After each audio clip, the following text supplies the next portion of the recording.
I'm James Carter, 32, and I've hidden $12 million for 5 years, a fortune, from an uncle no one mourned until it landed in my hands.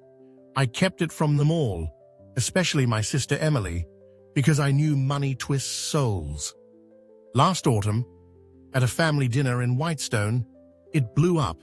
My phone slipped, and Emily's scream, 12 million, shattered the room. I couldn't breathe as they turned feral, her demanding it all, claiming she deserved it more, my parents begging, cousins glaring. Then came her lies, branding me a thief who'd robbed them blind, poisoning our town against me. But I struck back, turning their greed against them with one bold move that left them reeling. At 32, I learned family can be a mirage. This is a story of betrayal that bites, shocks that'll grip you, and a windswept night where I sifted through the wreckage of us. Want to know how I turned their betrayal into my triumph? Sit by the fire, hear the waves, and let me unravel it all. The air in Whitestone tonight is thick with the salt of the sea and the faint smoke curling up from the chimney, a reminder of the fish roasting in the oven. I stand in the doorway of the old family house, its chipped paint flaking under my fingers, the floorboards groaning as I shift my weight. Beyond the cliffs, the waves crash in a steady rhythm, their sound weaving through the clatter of plates and the hum of voices inside. It's the anniversary of my parents' wedding, our excuse for a gathering, and the house feels alive with it, warm, chaotic, familiar. The wind carries a chill that cuts through my coat, a whisper of the fog creeping in from the coast, and I linger there a moment, letting the scene settle into my bones. I've always loved this place, this messy knot of people, even if it sometimes feels like I'm balancing on the edge of something I can't name. Inside, the warmth hits me like a wave, heavy with the smell of roasted fish and potatoes, laced with that odd lavender twist my mother insists on adding to everything. My father, Henry, is hunched over the ancient radio in the corner, its static crackling as he twists the dial, his gruff laugh breaking out when he teases my cousin Tom about losing a bet. "You'll never learn, lad," he says, waving a hand like he's casting a line. My mother, Margaret, darts between the kitchen and the table, her apron dusted with flour, her graying hair slipping from its knot as she mutters about the dessert not setting right. I catch her eye and offer a small smile, stepping forward to steady a stack of plates she's juggling. "Need a hand?" I ask, and she waves me off with a huff, though there's a flicker of gratitude in her lined face. At the table, my sister Emily sits with a glass of wine, her sharp eyes tracking me as I hang my coat on the hook by the door. "You're late," she says, her voice carrying that old, familiar edge, the one that digs just deep enough to sting. I shrug, easing into my chair, the worn wood cool against my palms.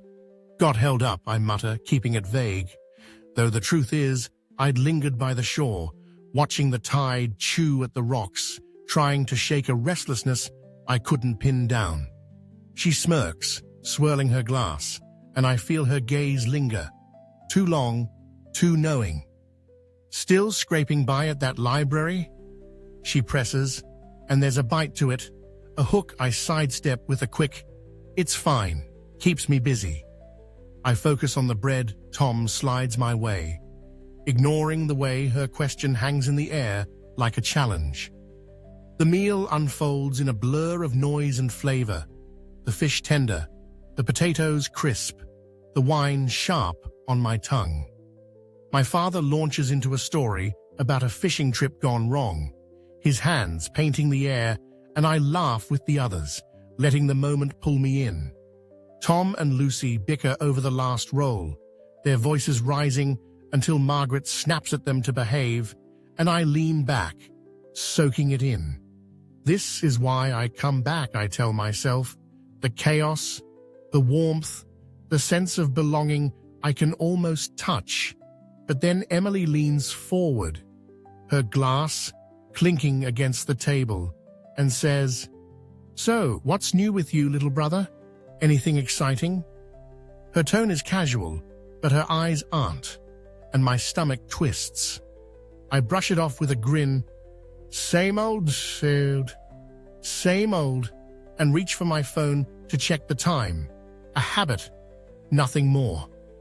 I set it beside my plate, screen up, and that's when it happens. A notification pings, loud and insistent, slicing through the chatter like a blade. I glance down, and my breath catches. The bank, a routine alert, but there it is, in stark black digits. 12,347,892. Face. My pulse hammers in my ears, drowning out the waves outside, and I snatch the phone, shoving it into my pocket, with hands that won't stop shaking. The numbers burn behind my eyes, a secret I've guarded for years, now glaring up at me like an accusation. I force my face still, but the blood's drained from it. I can feel it, and I take a gulp of wine, the glass trembling against my lips. No one's noticed. Not yet. My father's still grumbling at the radio. Margaret's fussing over the pie. Tom's laughing at something Lucy said. But Emily, she's quiet now, her head tilted, her eyes flicking from me to the spot where the phone had been. Did she see? I can't tell. Her fingers tighten around her glass, and for a split second, I think I catch a glint in her stare. Curiosity, suspicion, something I can't read. My heart's pounding louder than the sea, and I grip the edge of the table, the wood grounding me as the room closes in. The warmth feels suffocating now, the laughter distant, and I'm left with the weight of that single, careless moment. I've spent so long keeping this wall up, brick by careful brick, and now it's teetering, ready to fall. The night stretches out ahead, food, family, normalcy, but all I can hear is my own pulse, whispering that the storm I've feared is already here. The fire in the hearth sputters, casting jagged shadows across the room that dance like the nerves twitching under my skin. I lean against the counter, hands still shaky from that scare with the phone earlier, fumbling with the kettle as it hisses steam into the air. My fingers brush a chipped mug, and I pour the tea, the heat seeping through the ceramic. A frail anchor against the storm I feel brewing. Behind me, the table hums with the aftermath of dinner. Plates streaked with sauce, wine glasses glinting under the dim light. The air heavy with fish and that faint lavender my mother loves. My father's grumbling at the radio, Tom's laugh slicing through, my mother's soft clinks as she gathers dishes. It's a rhythm I've memorized, a tether I've clung to through years of silence. But tonight, it's off-key, and my hands tremble, not just from the cold. I had forgotten to pocket the damn thing after that first jolt, too rattled by Emily's prying eyes. I turn back, mug in hand, and freeze. My phone sits on the table where I'd left it, a second notification flaring to life, bright and taunting. Before I can lunge, Emily's hand shoots out, swift as a hawk, snatching it up. "What's this you're so twitchy about?" she says, her voice sly, her fingers tilting the screen. Tea sloshes over the rim as I stumble forward, but I'm too slow. Her eyes narrow, the number sinking in. Then her face twists, a flash of shock, morphing into something darker. 12 million, she shouts, the words tearing through the room like a thunderclap. The noise dies, forks clatter, voices choke off. and every head swivels toward us. My stomach lurches, a cold, hollow drop, and I stand there, mug shaking, steam curling up like the secret I can't claw back. "What did you say?" My father's voice rumbles, slow and heavy, as he straightens from the radio, his weathered hands stilling. Emily thrusts the phone out, screen blazing. 12,347, 892 down. Teen. "Look at this," she snaps, her tone slicing the air. "He's been hiding $12 million. My mother stops mid-step, a plate slipping from her hands to the table with a dull thud, her eyes widening, wounded as they lock on me. Tom and Lucy lean in, craning to see, their whispers buzzing like static. I grab the phone from Emily's grip, shoving it deep into my pocket, but it's useless. The truth's out, spilling across the room like ink I can't mop up. "Where did you get that?" my mother asks, her voice quivering, her hands twisting in her apron. My throat's dry, words scraping up like gravel. "It's from Uncle Harold," I say, the name awkward and unfamiliar. "He left it to me 5 years ago when he died." It feels thin, flimsy under their stares, and I hate how it shrinks me. "Harold?" my father echoes, brow creasing. "That crazy old fool? Why you?" I shrug, lost. "I don't know. He just did. It's all I've got, but it doesn't land. Not with them, not like this." Emily's laugh cracks the air, sharp and brittle. 5 years, she says, stepping closer, her wineglass abandoned, her breath sour with it. "You've had 12 million for 5 years and said nothing, while I've been scraping by in that leaky shed, painting for scraps, raising a kid alone?" Her voice climbs, each word a jab, and I wince, guilt biting, despite knowing it's not fair. "I didn't want it to change us," I mutter, but it's weak, a whisper against her storm. "Change us?" she hisses, eyes blazing. "You've been mocking us, haven't you? Playing the poor librarian while we suffered?" The words burn, unjust and searing, and I shake my head. "No, Em, Enough," my father cuts in, his chair scraping as he rises, his face a mask of stone. "Is this true, James? All of it?" I nod, his gaze a weight I can't lift. "Yes," I breathe, and the room shifts, something shattering between us. My mother's eyes brim with tears, her fingers clutching the table's edge, while Tom mutters under his breath, jaw tight. Lucy stares, fork dangling, waiting for something I can't give. The silence stretches, thick and suffocating, swallowing me whole. Emily steps nearer, her breath sharp, her voice dropping to a cold, deliberate edge. "If you don't need it," she says, each syllable a hammer, "then I deserve it more. I've suffered, James, more than you'll ever understand." Her eyes drill into mine, fierce and unyielding, and the walls I've built buckle beneath them. My pulse thuds, my chest squeezes, air slipping away. The fire snaps behind us, the sea snarls beyond the cliffs, but here, it's just me against them. My family, my accusers, my unraveling. I freeze, her words a noose, tightening around me, and she leans in, relentless. "Well, what do you say?" My mouth opens, but nothing comes, just the echo of her demand, coiling tighter, promising a tempest I can't escape. The room feels tighter now, the walls closing in as the fire's crackle dwindles to a faint hiss behind me. Emily's demand, "What do you say?" echoes in my skull, a blade poised at my throat. I wanted to run, but their stares pin me down, sharp and unyielding. The air hangs heavy with smoke and sour wine. The table, a mess of scattered plates and half-empty glasses, remnants of a dinner turned sour. My family's eyes drill into me. My father's stern, my mother's brimming with tears, Tom and Lucy's glinting with something hungry. I grip the mug, its warmth faded, my knuckles whitening against the chipped rim.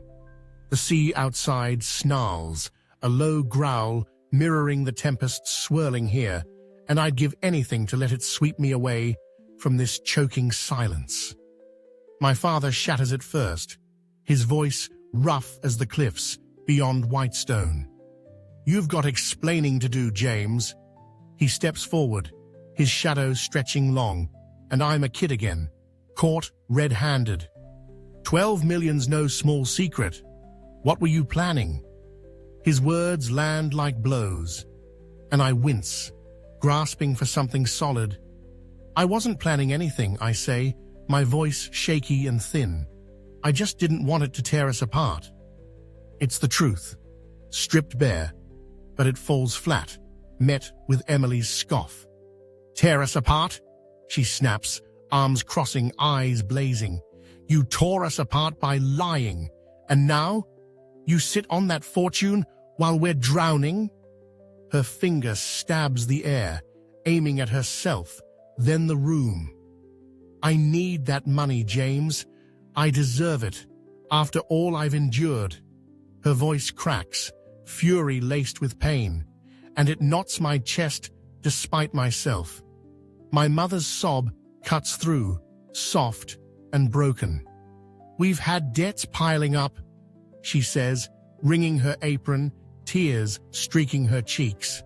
"The roof leaks, the shop's crumbling. I didn't realize how much you were hiding it." Her words twist the knife.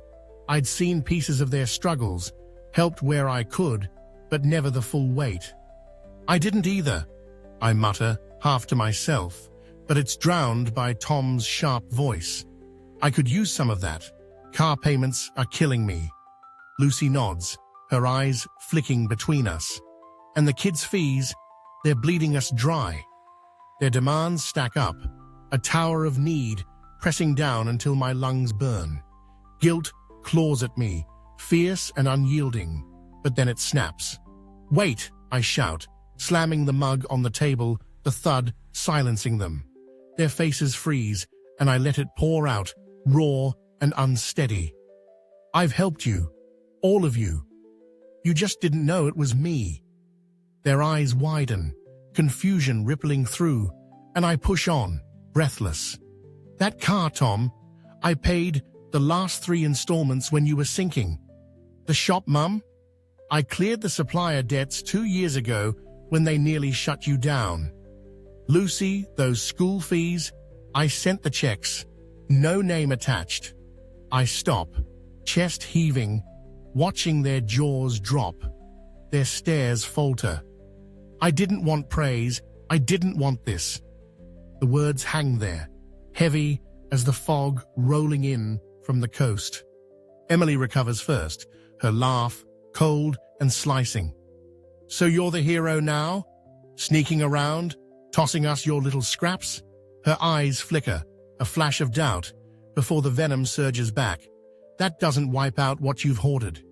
You've got millions, James, and you let us scrape by anyway." Her words sting, warping my help into something selfish, and I shake my head, frantic. "I didn't let you. I tried to keep us together."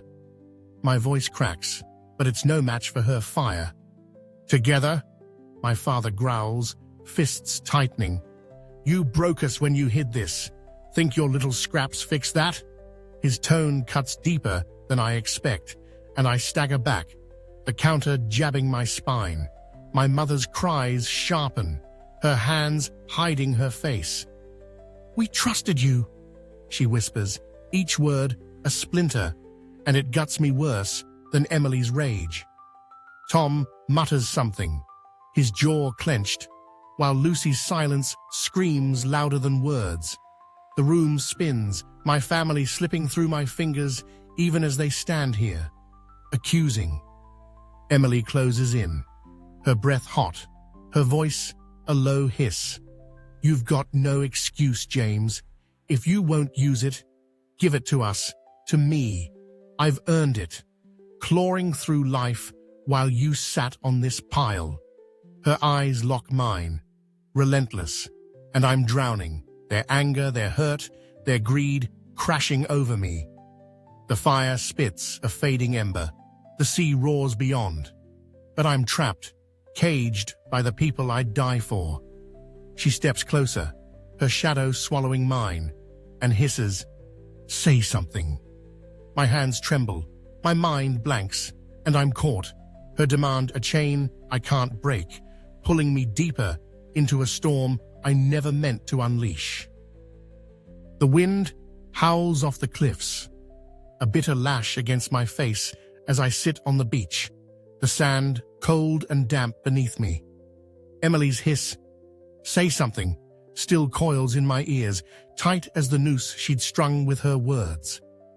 I'd stumbled out here after the room turned into a furnace of accusations, their voices, their demands, their betrayals searing through me until I couldn't breathe.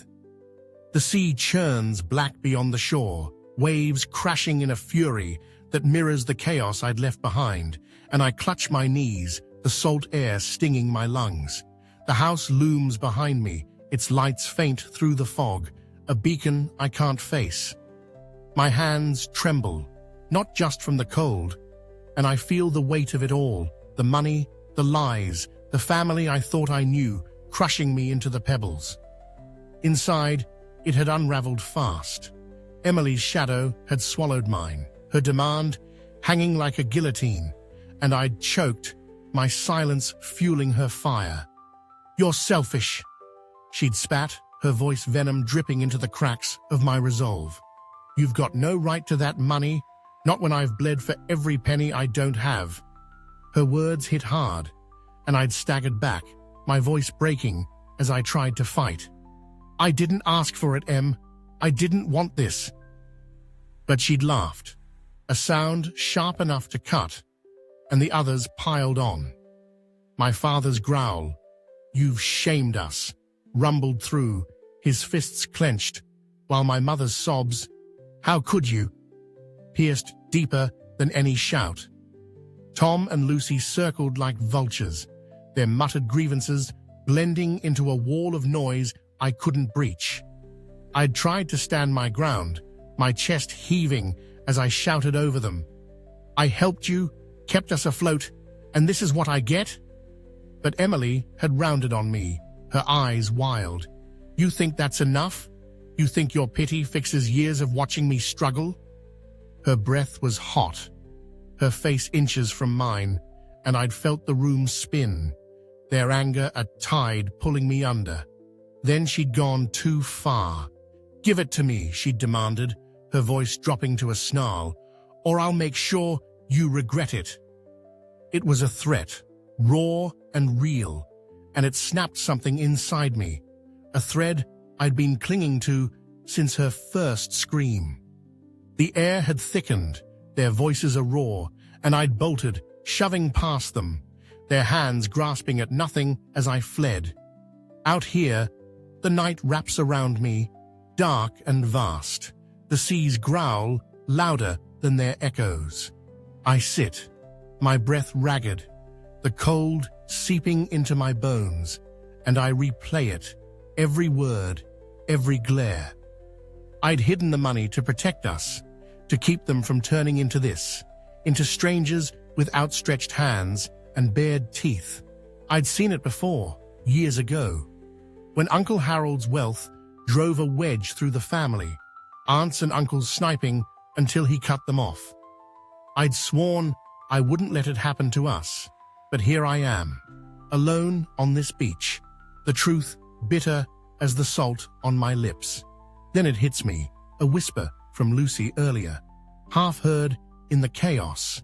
She'd muttered to Tom, "She's been planning something big, something in London." My mind races, piecing it together. Emily's desperation, her fury, her threats. I'd heard her ramble about London once, months ago, a dream of galleries, and a fresh start. She's got a scheme, a way out, not for us, but for herself, and my fortune's her ticket. The betrayal cuts deeper than I expect. Everything I'd held on to, their love, their trust, crumbled to dust. I clench my fists, the sand grinding under my nails, and the burn of it fuels me, a fire I didn't know I had. I'm on my feet, pacing the shore, the wind whipping my hair. I can't go back. Not yet. Not with her threat hanging over me, not with their eyes judging me for something I never chose. But I can't stay out here forever, shivering in the dark, letting them win. My mind churns, and I think of the letter, the one I'd scribbled in my head 1,000 times, words I'd never dared say. I'll go in, I decide, my steps heavy as I turn toward the house. I'll leave them something, a note, a piece of me they can't twist. I'd carry it in my head until I found a pen inside. And then I'm gone, out of this trap they've set. The fog thickens as I climb the path. The houses glow sharper now, a shout echoing from within. My heart pounds, a mix of dread and resolve, and I know they'll scream. They'll curse, but I won't bend. Not anymore. Emily's threat rings. You'll regret it, and maybe I will, but not as much as she'll regret pushing me this far. The door looms ahead, a shout cutting through the fog, and I steel myself, my hand on the knob, ready to face them one last time before I walk away, from the money, from the lies, from the family I thought I had. Rain taps against the window of my small flat, a steady drum that fills the silence left by my family's absence. It's been a week since I walked away from that house in Whitestone, a week since Emily's threat, and the shouts echoing through the fog drove me out the door. I sit at my desk, the room dim, save for the glow of a single lamp, its light pooling over the crumpled draft of the note I'd left behind. I'd scrawled it fast that night, my hand shaking as I pressed pen to paper. I never meant to hurt you, but I can't be what you want. The words felt heavy, final, and I'd slipped it under the door before the sea swallowed their voices, before I turned my back on the life I'd known. Now, the quiet presses in, thick and unyielding, broken only by the drip of water and the ache in my chest. The first few days were a haze, my phone buzzing with messages I couldn't face. Emily's came first, a half-hearted sorry, laced with venom. You owe me, James. Don't think this is over. Then my parents, their voices crackling through. Henry gruff. We were wrong, but she needs help. He didn't mention the note. Maybe they never read it. And Margaret, tearful. Come back, we can fix this. I didn't answer. Couldn't.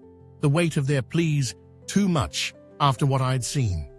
Tom and Lucy stayed silent, their greed from that night still ringing in my ears, and I let the calls fade, the screen going dark.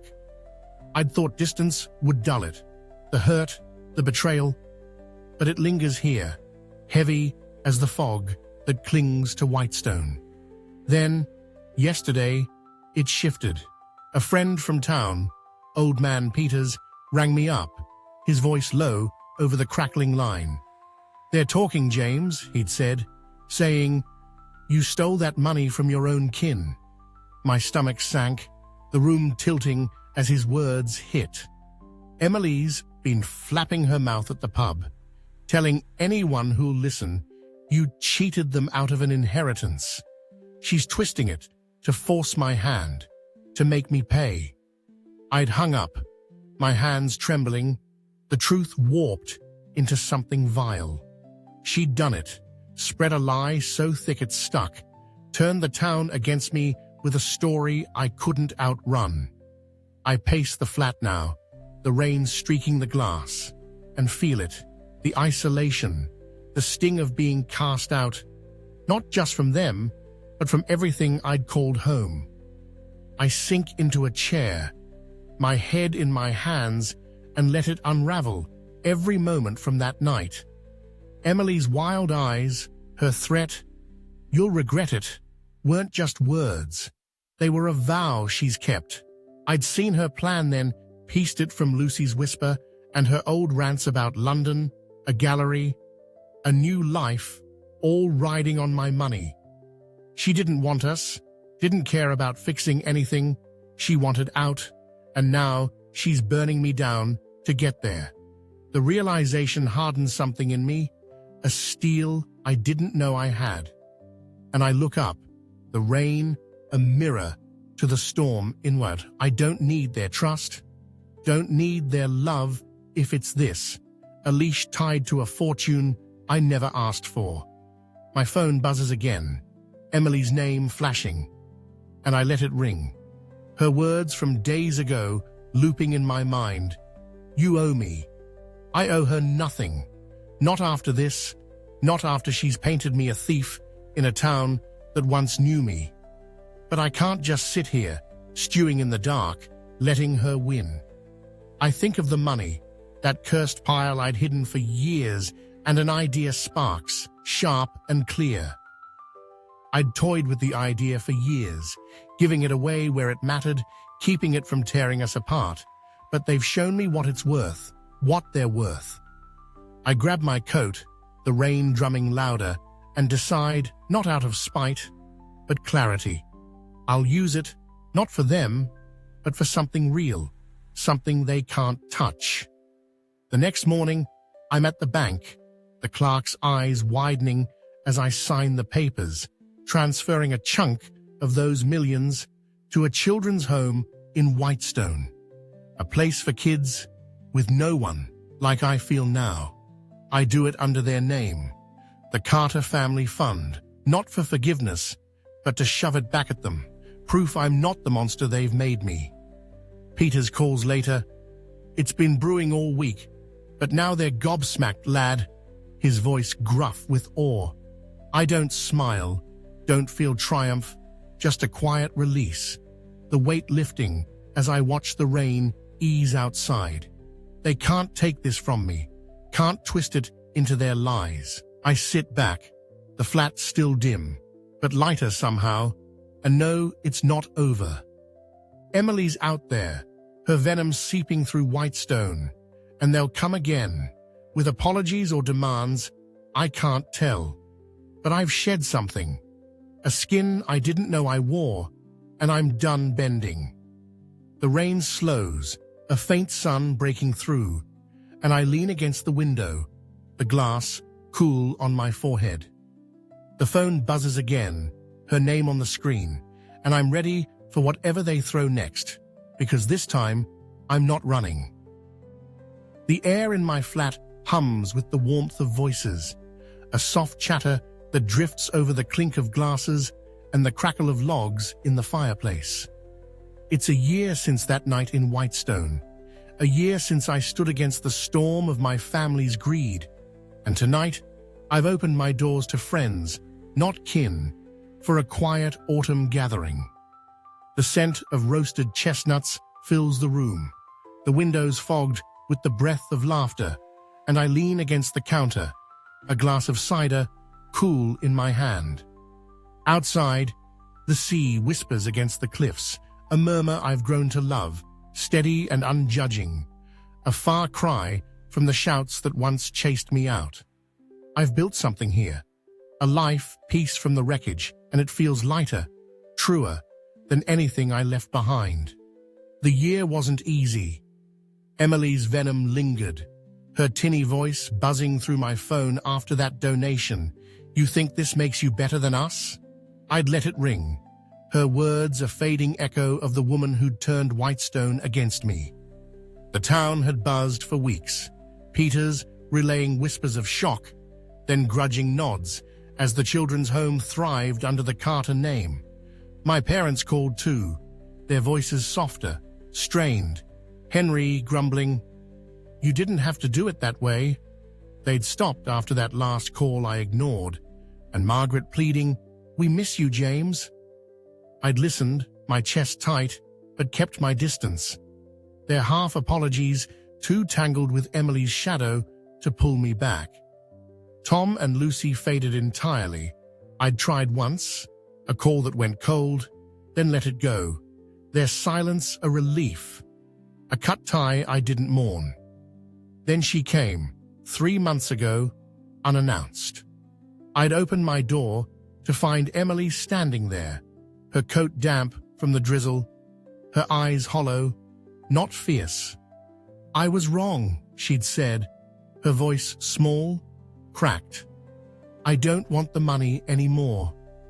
I'd stared, the rain pattering behind her, and saw it, the weariness, the weight of a year spent chasing a dream that crumbled. She'd tried London, she admitted, spent what little she had on a gallery that failed, and came back to Whitestone with nothing. She's been with Mum and Dad since, scraping by. She'd added, her shoulders slumped. I didn't gloat, didn't rage, just nodded, my throat thick. I forgive you, I'd said, and meant it, but when she lingered, hoping for more, I shook my head. I can't let you back in, Em, not like before. She'd left, her steps slow, and I'd closed the door, a chapter shut, not with hate, but with peace. Tonight, my friends fill the space she left, their laughter a balm I didn't know I needed. There's Peters, his gruff tales of the docks cutting through, and Sarah, a librarian who shares my quiet, her smile warm as she passes the bread. They don't ask about the money, don't care, and it's a freedom I savor, a bond built on who I am, not what I have. I catch their eyes, raise my glass, and they cheer, a sound that settles deep, rooting me here. The fire snaps, the sea hums, and I feel it, a steadiness, a home I've made from the ashes of what was. Then I tell them, the words slipping out over the cider's tang. I've done something with most of it, I say, my voice steady, their faces turning, curious. A scholarship fund for kids here in Whitestone, the ones who need it. I'd kept it quiet, worked with the bank in secret, pouring millions into a trust no one could trace to me. I'd buried it under a name they'd never guess, not for glory, but for them, the ones I'd seen at the children's home, eyes bright with hope I'd lost too young. Peters claps my shoulder. You're a mad one, lad. And Sarah's grin widens. That's beautiful, James. I shrug, the heat rising in my cheeks, but inside, it's a quiet triumph, a piece of me they'll never take. The night weans down, the fire low, and I step outside, the air crisp, the stars sharp above the cliffs. I think of Emily, of that night a year ago, and realize it's not the money that broke us, it's what we let it do, what it showed us we could be. I'd spent years hiding it, fearing it would change them, but it didn't. It just peeled back the masks they'd worn too long. I breathe deep, the sea's salt on my tongue, and know I've found something better, not in wealth, but in living true, in giving where it matters, in the people who see me, not the millions. The door creaks behind me, Sarah stepping out, her scarf loose. You okay? She asks, her voice soft, and I nod, smiling, a real one, not forced. Yeah, I say, turning back to the sea. I am. The waves roll on, steady, endless, and I stand there. The laughter from inside spilling out, wrapping around me like a tether. The phone's silent tonight. No demands, no lies, just this, a beginning I didn't expect, a peace I've earned. I'm not the man I was a year ago, not alone, not anymore. And I'll keep building, quietly, where it counts. So that's my story, a year of storms and silences that taught me more than I ever wanted to know. I learned that money doesn't break you, it's what you let it reveal. The cracks in trust, the masks people wear until the stakes get high. I thought hiding it would keep us safe, but it didn't. It just delayed the truth, showed me family can be a word without weight if it's built on sand.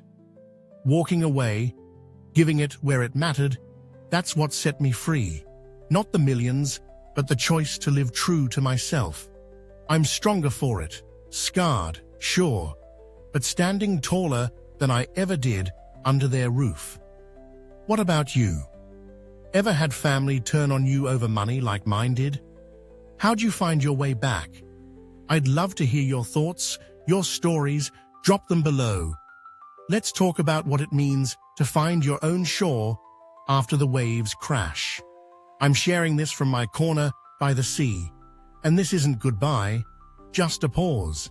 I'll be back with more tales of grit and grace from this salty edge of the world. Until then, stay true even when the tide pulls hard.